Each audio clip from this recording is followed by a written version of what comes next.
안녕하세요. 사람 앞일은 참 모르는 것 같아요.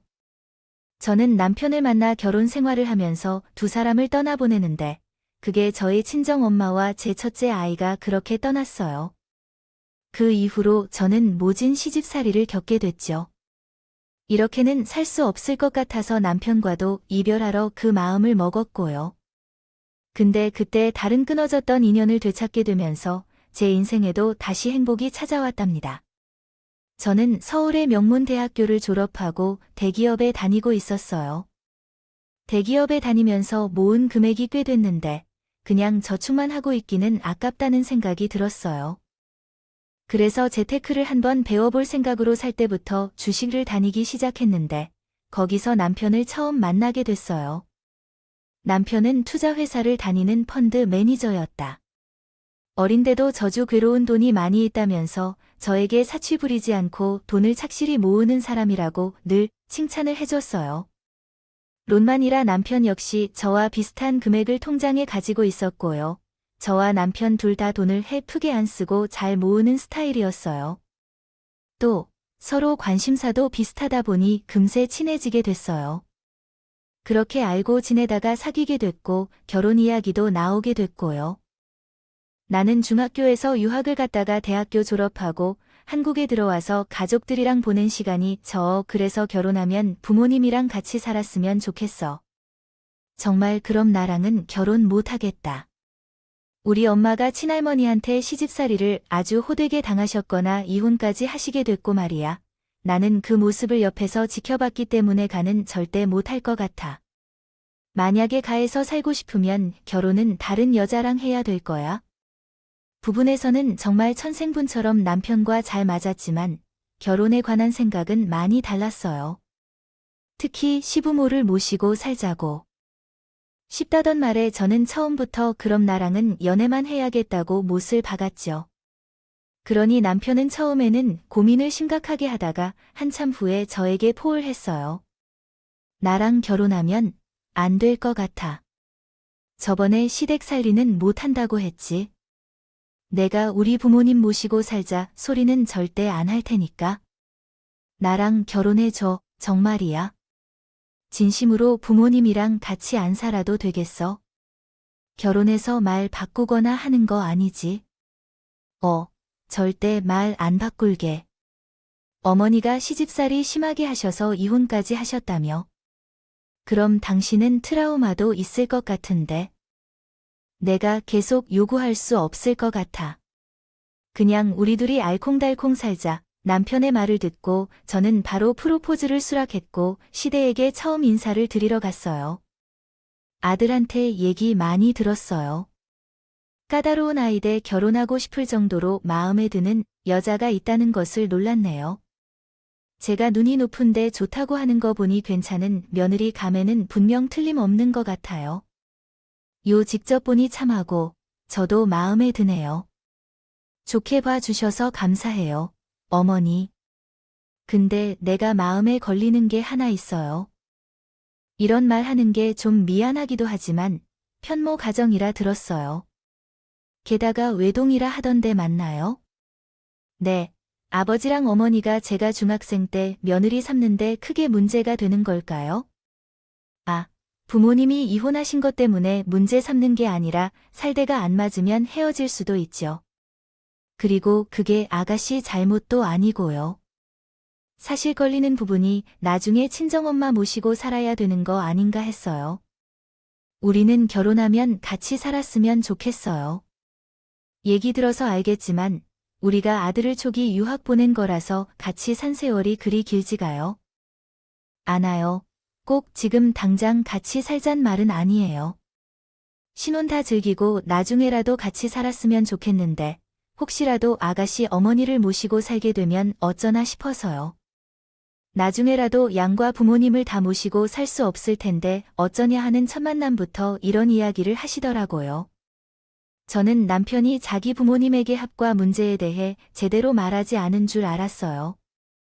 그래서 신뢰가 되더라도 얘기가 나온 김에 제대로 선을 어야겠다 생각을 했는데 남편이 먼저 나서서 이 부분에 대해 이야기를 꺼냈어요. 엄마 분명히 우리 합과 못한다고 말씀드렸잖아요. 저는 둘이서 오붓하게 지내고 싶어요. 엄마랑 아빠도 제가 나가고 나서 두 분이서 어수도은 잘 사시면 되죠. 대신 저희가 자주자주 찾아뵐게요. 내가 너한테 물었니? 아가씨한테 직접 얘기를 들어보려고 하는 거잖아. 너 혹시 결혼하고 처가살이 하려고 미리부터 그러는 거 아니야. 아무래도 나는 내 아버지랑 둘이 사니까 내 버려두고 혼자 사시는 아가씨 어머니랑 같이 살려고. 아니에요. 어머니, 저희 엄마는 혼자서도 잘 지내세요. 양적인 성격이라 친구도 많으시고 외로움을 안 하시거든요. 오히려 제가 같이 살자고 해도 불편하다고 혼자 산다고 하실 거예요. 그리고 워낙 튼튼하시고 나이가 많으시지만 감기도 잘 안 걸리시고 저보다 더 건강하세요. 그래요. 우선은 어머니를 모시고 살 계획은 없는 거 맞죠? 그럼 이 부분은 아가씨 말을 믿고 넘어갈게요. 그리고 다른 것도 물어보고 싶은 게 있어요. 기분 나빠하지 말고 들어줬으면 좋겠어요. 이런 말 묻긴 좀 그렇지만 어머니가 노후 준비가 잘 되어 있으신지 궁금해요. 속물처럼 생각하지 말아줘요. 아가씨, 집안이 재산이 얼마나 많은지, 잘 사는지 이런 걸 물어보는 게 아니에요. 혹시 매달 생활비나 이런 것들을 아가씨가 지원해 주어야 되는 건 아닌지 해서 물어봐요. 아무래도 혼자 사신다고 하시니 걱정돼서요. 잘 사는 부모까지 바라진 않지만 벌써부터 자식이 부양해야 될 수준이면 곤란하잖아요. 네, 어머니가 일을 하셨기 때문에 연금을 받고 계세요. 물론 모아둔 돈도 어느 정도 있으시고요. 그래서 제가 생활비를 챙겨드릴 필요는 없어요. 당연히 조금씩 용돈을 드리긴 하겠지만요. 또 집 한 채를 가지고 계세요. 저희 집이 부유하다고 말씀드릴 수 없지만 엄마 노후 준비는 잘 되어 있어서 자식한테 손 벌리지 일은 없을 거예요. 얼핏 보면 시어머니가 저희 집 경제력을 따져 묻는다 생각할 수도 있지만 제가 느낄 때는 저희 집이 가지고 있는 재산을 궁금해 하신다기에 친정 엄마를 자기 아들이 도와드려야 하는 건 아닌지 물어보시는 것 같더군요. 사실 저희 엄마도 제가 결혼하고 싶은 남자가 있을 때 저에게 물어보셨던 것과 일맥상통하기 때문에 특별히 기분이 나쁘게 들리지도 않았고요. 이런 점은 자식을 가진 부모라면 응당 궁금해하는 부분이었기에 저는 솔직하게 말씀을 드렸어요. 그랬더니 제 말에 들으시고는 시어머니는 안심이 된다는 표정으로 고기를 덮군. 그렇군요.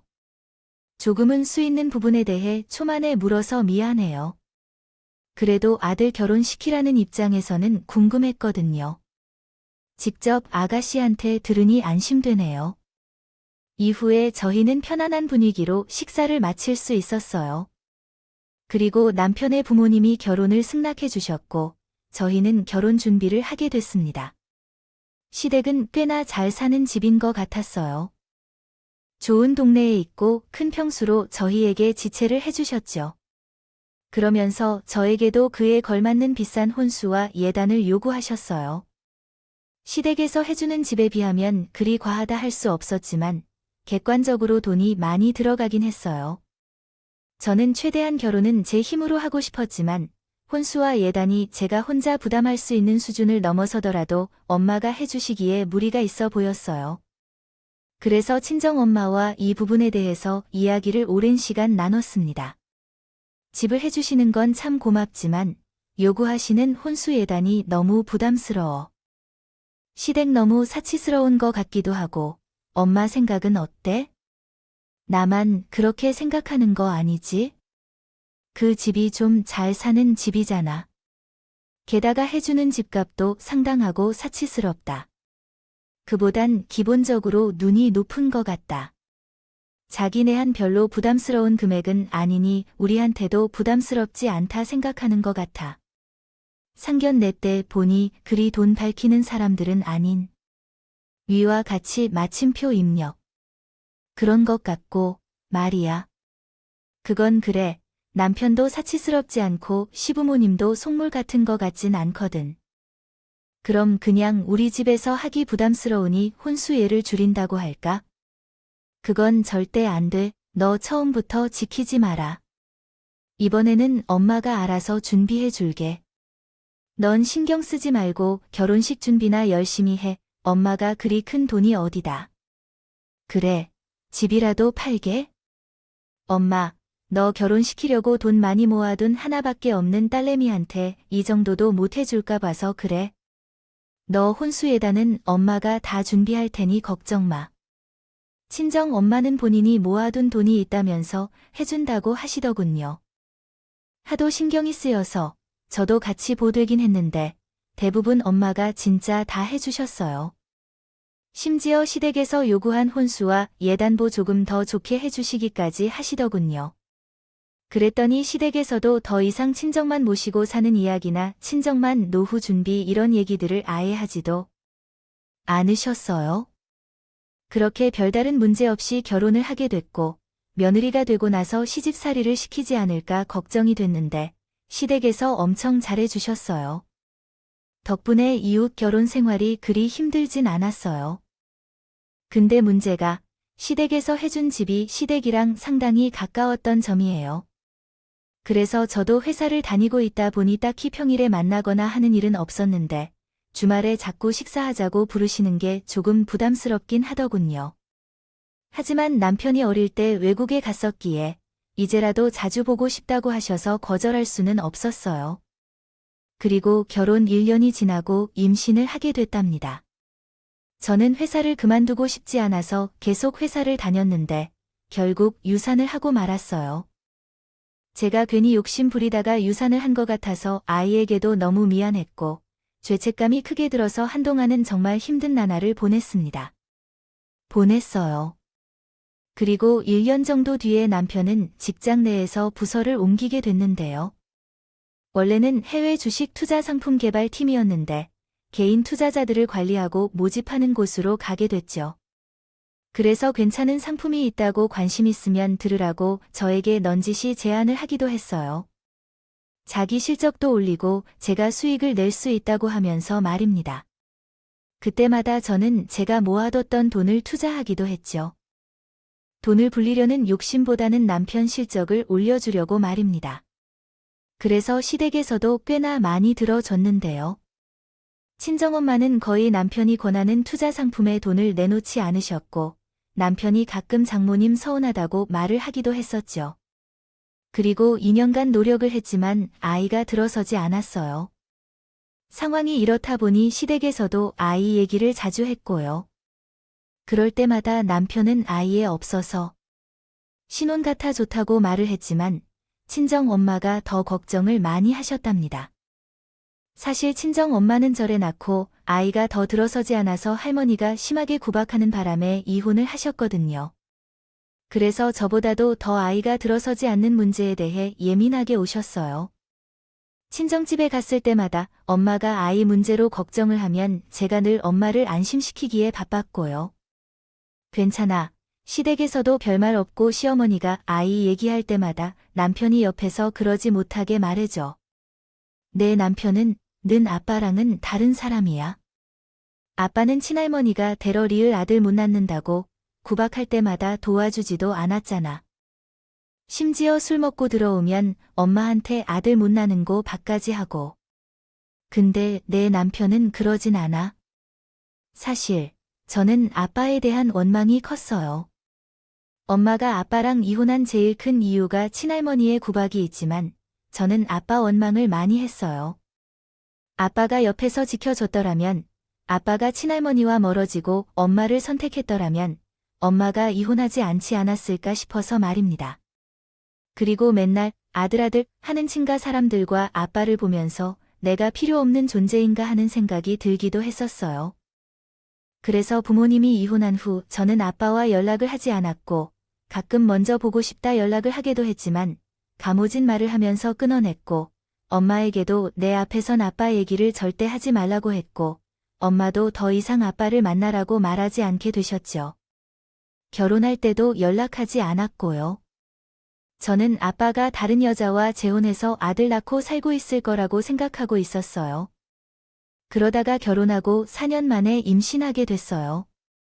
저는 이번에 회사를 그만두고 싶다고 족들에게 말을 했죠. 그랬더니 남편과 시댁 사람들 모두 찬성이라고 무리하지 말고 집에서 쉬라고 하더군요. 시댁에서도 대를 이을 아들을 원하고 있던 터라 이번에는 순산을 하길 많이 바라셨어요.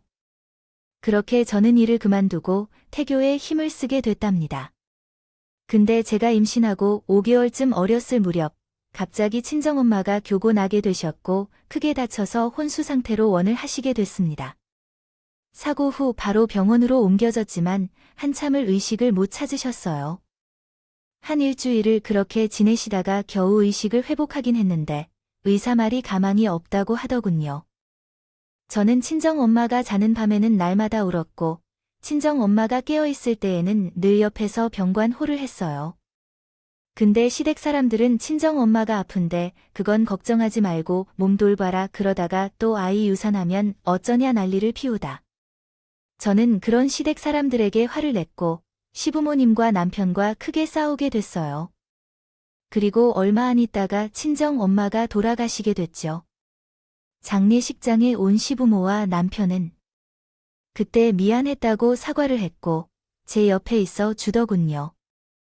겨우 상을 다 치르고 친정엄마의 유품을 정리하면서 가지고 있던 집과 다른 재산을 정리하게 됐는데 그때 남편이 저에게 이것저것 물어봤어요.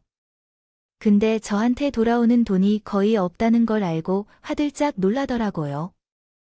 아니, 정모님, 노후 준비 잘 되어 있다고 하지 않았어? 집 한 채도 있으셨잖아. 근데 유산으로 받는 돈이 없다고? 그게 말이 되는 소리야. 엄마가 이전부터 자기 죽고 나면 유산은 한부모 가정에 기부하고 싶다고 했거든. 그래서 집 한 돈이랑 엄마가 가지고 계시던 돈 다 기부했어요. 나로 유서를 쓰신 것도 아니고 살아 생존에 기부하고 싶다고 말씀하셨던 걸로 다 기부했다고. 그것도 재산을 몽땅 정말 모아둔 재산, 그 많은 돈을 다 기부한 거야. 나한테 한마디 상의도 없이 전부 기부했어요. 늘 말씀하셨던 거야. 그리고 엄마 재산을 처분하는데 내가 당신한테 물어봐야 돼. 게다가 별로 돈도 없으셨어. 통장 내역 보니까 내가 결혼할 때쯤 가지고 계시던 돈 대부분에 인출하고 혼수 예단할 때 대부분 쓰신 것 같아. 혼수 예단하는데 거의 전 재산을 털어 넣으시고 딸 결혼시키셨나요? 난 당신이 꽤나 잘 사는 집안 딸인 줄 알았는데 아니었나 보네. 약간 사기당한 거 같기도 하고. 그래서 내가 투자하라고 상품 권유할 때마다 안 한다고 하셨던 거구나. 난 나를 못 믿어서 수익 안 나고 손실 입을까 봐 그러신 줄 알았는데 그냥 돈이 없어서 그런 거였어. 무슨 말이 그래? 우리 엄마가 당신이 생각한 것만큼 부자가 아니라서 실망이라 했어. 이제 와서 나랑 결혼한 걸 후회하는 것처럼 들리네. 남편은 세상 다 이런 표정을 짓더니 황당한 소리를 짓거리다 그요. 왠지 가뜩이나 저도 예민해져 있던 터라 저도 가만히 흘려듣지 못하고 남편이랑 밤새 싸우게 됐죠. 이 얘기는 시대도 전해지 갑자기 며칠 뒤 시어머니가 저희 집으로 저를 찾아오셨어요.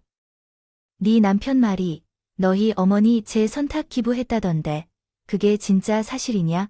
네, 맞아요. 평소에 친정엄마가 한부모 가정에 기부하고 싶다고 늘 말씀하셨거든요. 그래, 사돈 너들이 혼자 아이 키우시느라 힘드셔서 좋은 일 하고 싶어서 하셨을 수도 있지. 근데 어떻게 자식한테 하나도 안 려주고 하셨어. 게다가 뱃속에 손주까지 들어있잖아. 들어보니 집집하신 돈이랑 가지고 있던 현금을 기부했다고 하던데 그거 말고 다른 게 또 있는 거 아니야? 혹시 다른 유산이 있는데 우리한테 비밀로 하고 말하라는 거 있는 거지네. 제가 왜 이런 걸로 거짓말 하겠어요? 있으면 있다고 하죠. 해봤는데 집 한 채랑 통장에 남은 현금 조금밖에 없었어요. 저는 그걸 전부 기부했고. 아니, 그럼 혼수 예단은 어떻게 해온 거냐?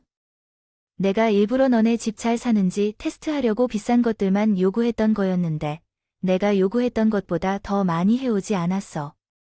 난 그거 보고 꽤나 넉넉한 집안인 줄 알고 결혼 허락한 거였다.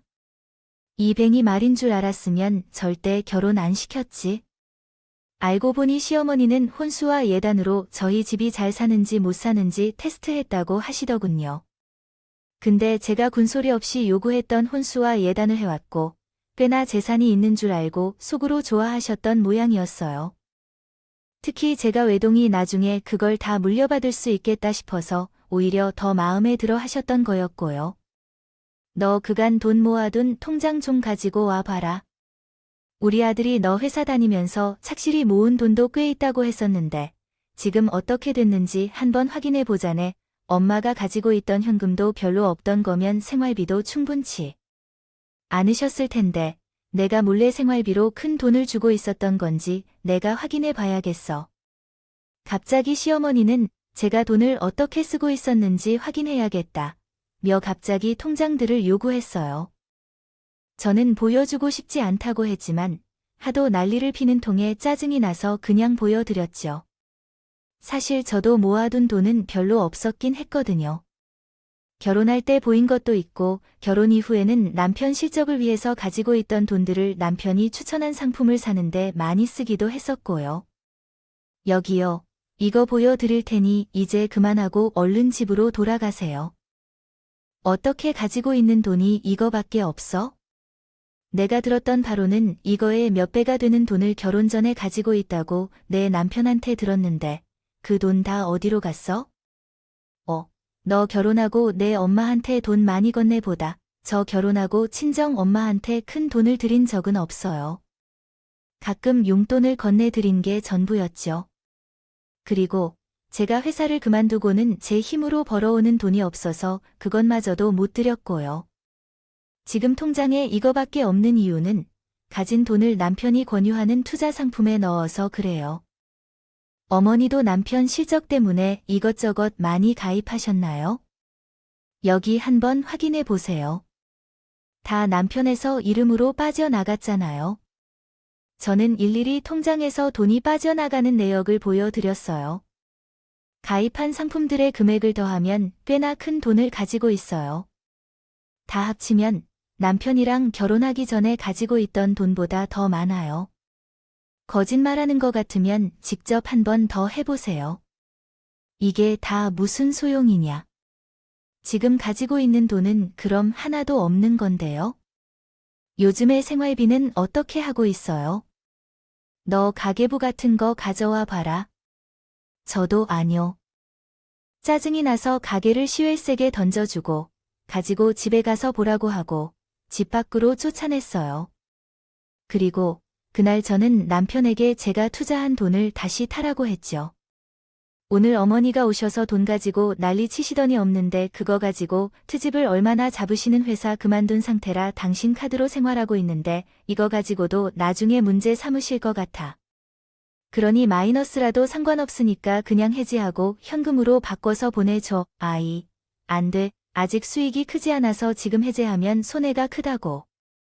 그리고 당신이 가입한 금액이 꽤 큰데 그거 다 해하면 내가 관리하는 고객들 금액이 줄어들잖아요. 안 좋아진단 거야? 그럼 어떻대? 시어머니가 내가 당신 카드 쓰는 거 알면 뭐라고 할 게 분명한데. 내가 지금 당신 실적 생각해 줘야겠어. 아, 내가 엄마한테 그 부분에 대해서는 잘 말씀드릴게. 절대 생활비로 내 카드 쓰는 거 뭐라 하지 말라고. 말이야. 그러니까 상품 해지나 하지 말아줘. 요즘 신규 고객 유치 못해서 눈치 엄청 보는데 기존 고객이 이탈하면 나 진짜 잘릴 수도 있어. 남편이 하도 애걸 볼 걸 하길래 저는 시어머니한테 제대로 말하라고 못을 박았어요. 그리고 이후에 시어머니가 집에 찾아오거나 하는 일은 없어졌죠. 근데 이상하게 제가 카페를 가거나 친구를 만난 맛있는 음식점에서 식사하는 날에는 시어머니가 꼭 화를 하셔서 요즘 택을 잘하고 있냐? 친구들이랑 자주 만나 놀고 있냐? 하시면서 전화가 오더라고요.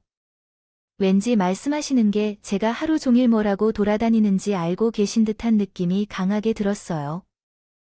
근데 알고 보니 시어머니가 제가 남편 카드 쓰는 걸 하시고 남편 카드 알림 내역을 시어머니 핸드폰으로 가게 바꿔놨더라고요. 대신 남편 카드값을 다 내주는 조건으로. 말이에요. 제가 남편에게 시어머니에게 사용한 내역이 가지 않도록 다시 원성 복구시켜 놓으라고 화를 냈지만 자기가 요즘 실적 채우려고 자기 월급으로 성품을 구입하고 있어서 당분간은 생활비가 부족하다고 안 된다고 말을 하더군요. 하지만 제가 최대한 남편 카드는 안 쓰고 부인과 비용이나 태교하는 목적으로 쓰는 데만 쓰겠다고 남편을 설득했고 남편은 다시 시어머님에게 알림이 가지 않게 바꿔줬어요. 근데 이후로도 남편의 실적을 잘 못 채워서 자기 돈으로 메꾸는 것 같았어요. 그러면서 점점 돈에 대해서 엄청 예민해지기 시작했어요. 아, 당신 돈 좀 아꼈어. 이번에 또 어디 요구학원 같은 데다가 몇십만 원 긁었더니 도움된다고 해서 등록한 거야? 내가 뭐 허튼 데다 돈 쓰는 사람이야? 다 필요하다니까 쓰는 거지. 왜 그런 거 일일이 간섭하는 거야? 그런 거 다 유튜브 보고 혼자 해도 되잖아. 지금 내가 생활비 쪼들린다 했는데도 몇십만 원씩 큰 금액을 긁으니 그런 거지. 이럴 거면 그냥 엄마한테 카드값 내달라고 하고 알림 가게 하는 게 나을 것 같아. 내가 쓰는 신카드 알림 또 어머니한테 가게끔 해봐. 진짜 가만 안 둬 감시당하는 것 같아서 소름 끼친다고 말했잖아. 그게 싫으면요. 학원 같은 데다가 쓸데없이 돈 쓰지 말라고. 당신 아이 낳으면 바로 다시 회사 다니면서 돈 벌어 와야 돼 알겠지? 아이 떼놓고 일 못하겠다고 하면서 집에 눌러붙기만 해봐. 그땐 내가 당신 가만 안 둘 거야. 그리고 회사 그만두고 내 돈 쓴 거 꼭 다시 갚아. 태교에 좋지 않을 것 같아서 최대한 부모님과는 멀어지려고 노력했어요. 근데 자기 아이를 위해서 쓰는 돈에도 일일이 참견하며 돈 쓰지 말라고 하는 남편 때문에 매일같이 스트레스를 받을 수밖에 없었어요. 저도 속으로는 아이를 낳고 바로 일을 해서 돈을 벌어 이런 취급을 받지 말아야겠다 생각하고 있었죠. 점점 산달이 다가왔고 주변에서 산후조리원을 미리 예약해야 된다고 말을 해주더라고요. 그래서 친구에게 추천받은 산후조리원에 가서 예약금 100만 원에 결제하고 집으로 왔어요. 근데 시어머니가 저희 집 현관문 앞에서 떡가니 서 계시더라고요. 어머니, 여긴 어쩐 일이세요? 미리 전화라도 하고 오시죠. 하필 제가 나가 있는 사이에 오셔서 집에도 못 들어오고 계셨네요. 지금 어디 갔다 오는 거냐? 대체 어디서 뭘 하길래 100만 원이나 되는 큰 돈을 쓰고 온 거야? 제가 카드로 100만 원 긁은 건 어떻게 알고 오셨어요?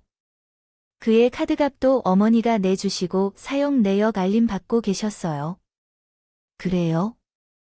요즘 내 남편 돈이 없어서 전전긍긍하는 거 몰라서 그래?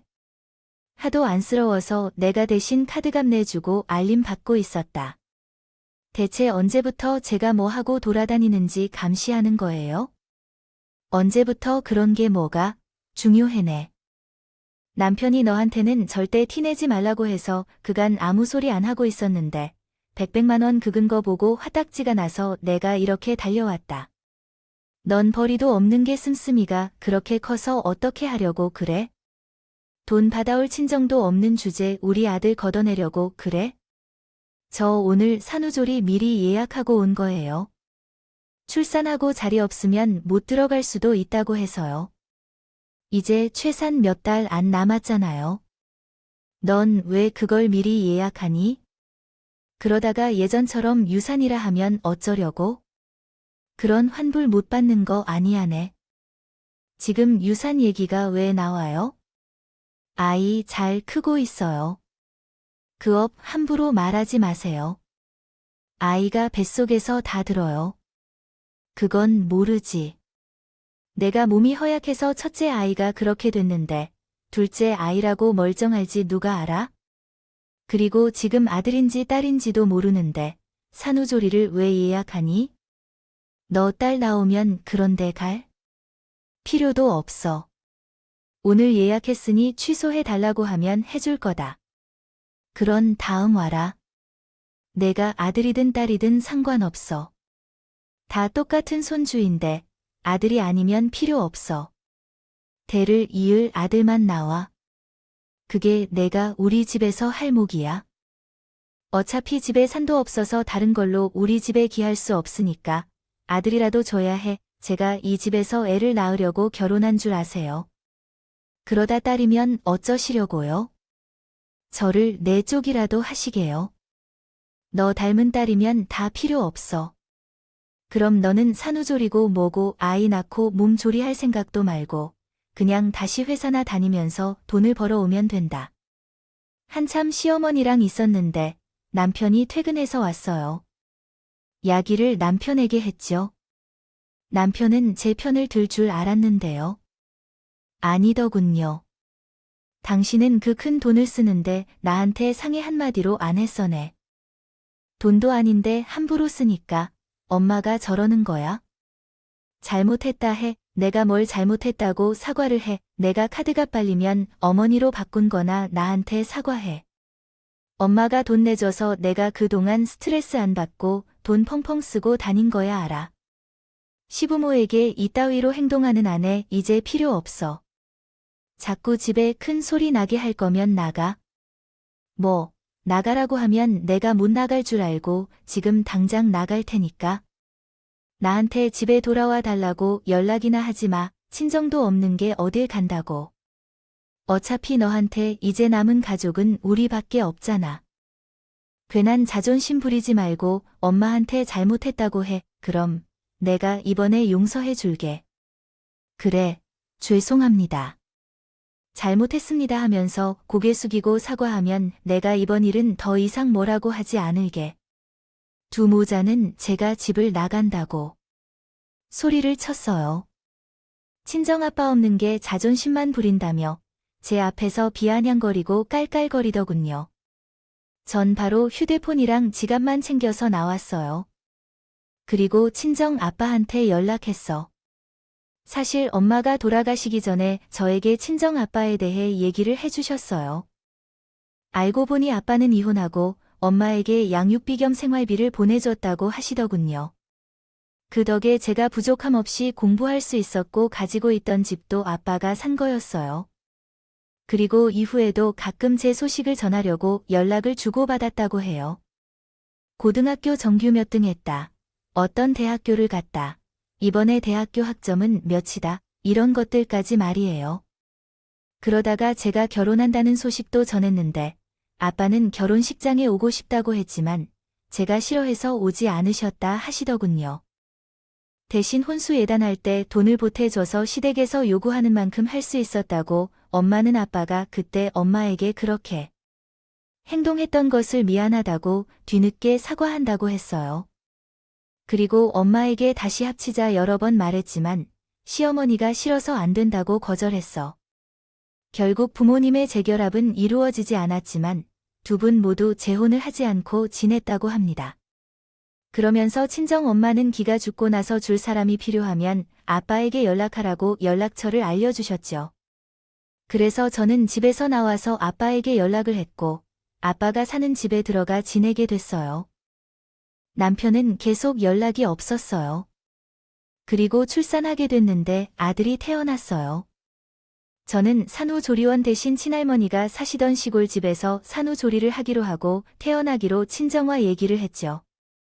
근데 아빠가 나에게 남편의 번호를 물으시고 남편에게 연락을 하시더군요.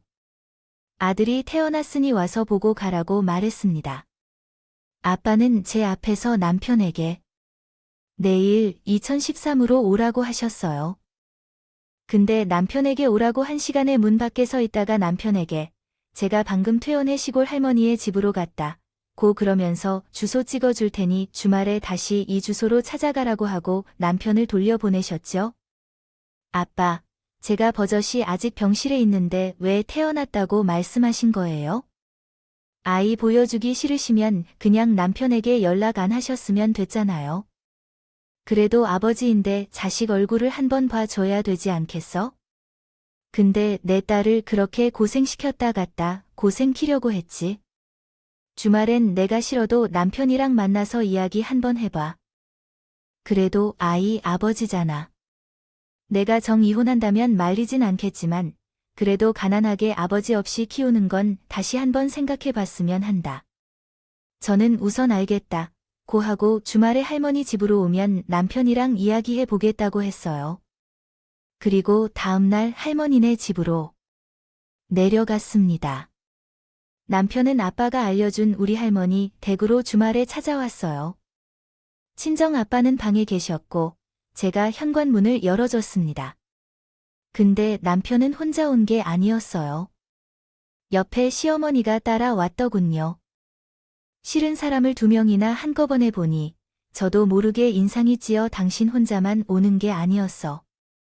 어머니도 같이 오셨네. 가 아들을 낳았다고 하길래 우리 손주 얼굴 보려고 내가 따라왔다. 잘 지냈니, 여보? 근데 여기가 당신 아버지네 집 맞아? 집은 아니야. 아빠 집은 서울에 따로 있어. 여기가 우리 친할머니 친할아버지 사시던 곳이거든. 아빠도 여기서 유년 시절을 보내셨고 그래서 두 분이 돌아가신 후 팔긴 좀 그래서 최근에 리모델링하고 별장으로 쓰고 있어. 이렇게 좋은 집을 별장으로 쓰고 있다고. 아무리 시골 외곽이라 해도 이 정도 규모 집이면 가격이 엄청 나갈 것 같은데 앞에서 보니 따로 경비하는 사람도 있고 말이야.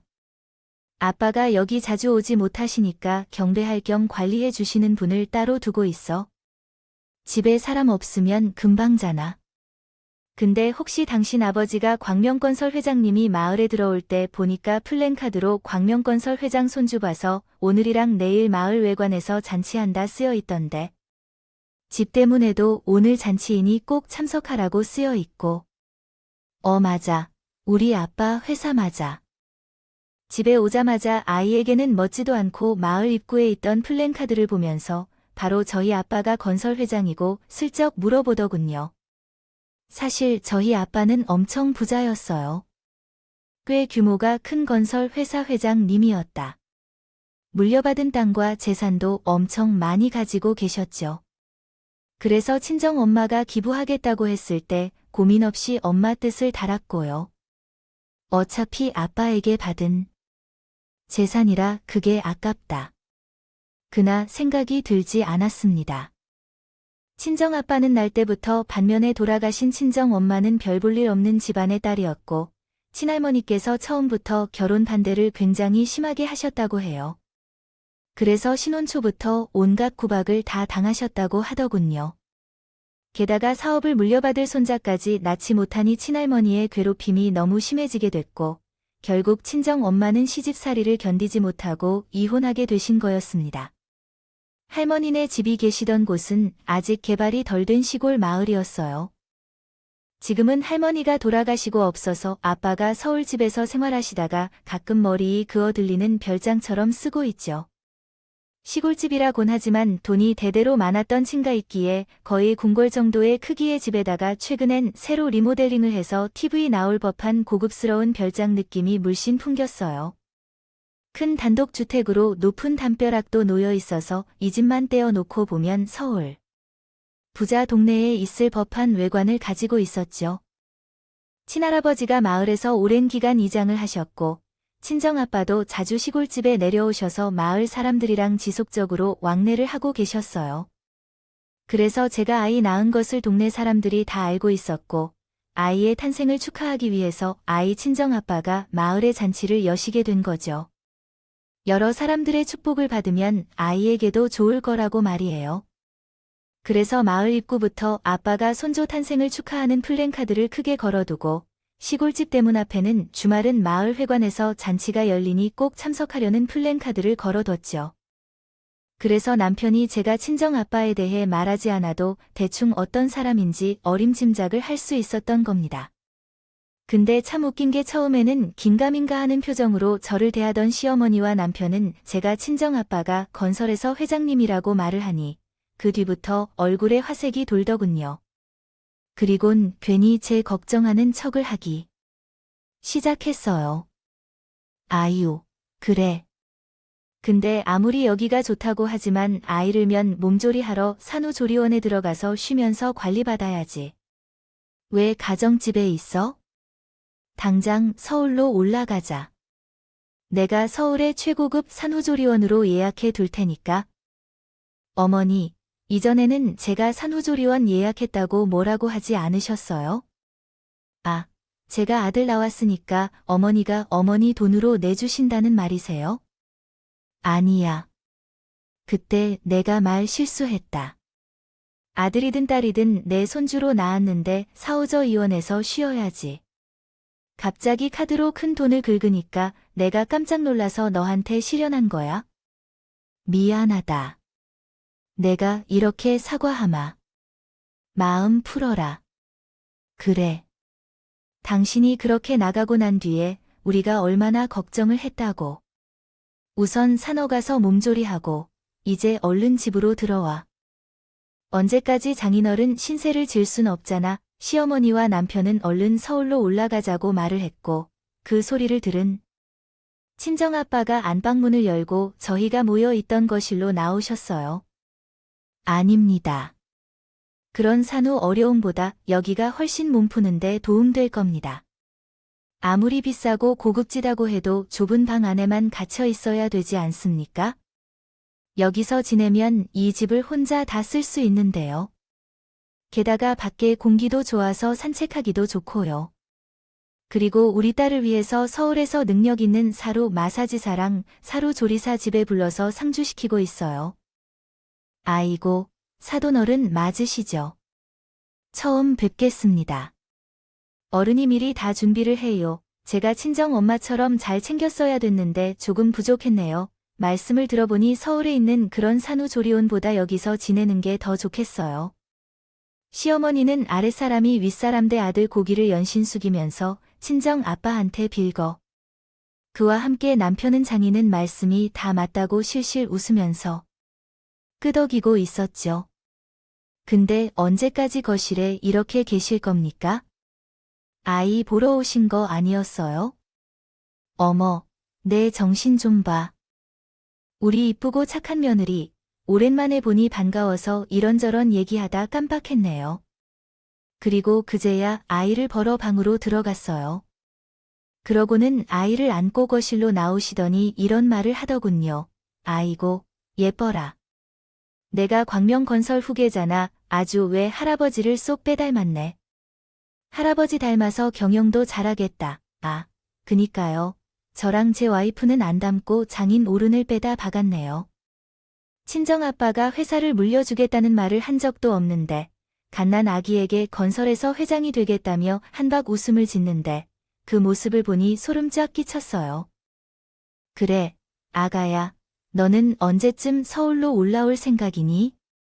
보통 산후조리원 2주 정도 있으니까 너도 2주 뒤엔 서울 올 거지 아닙니다. 적어도 한 달 정도는. 제 딸은 여기서 머무는 게 좋지 않을까 싶어요. 한 달이고, 두 달이고, 괜찮으니까 우리 며느리 몸 다 회복할 때까지 잘 좀 부탁드립니다.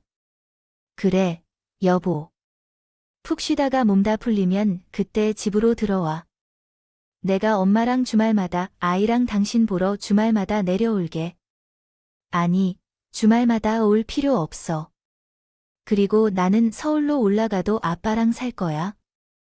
그래서 이제 그 집으로 다시 못 들어갈 것 같아. 그래, 그래라. 아버지가 혼자 계시니 당연히 아버지 모시고 살아야 되지 않겠어. 게다가 한참을 못 보다가 이제 다시 만났는데 그간 같이 못 보낸 시간도 많고 말이다. 서울에 있는 사돈 어른 집 수색 알려주면 내가 지금 집에 있는 물건들 다 정리해서 보내줘.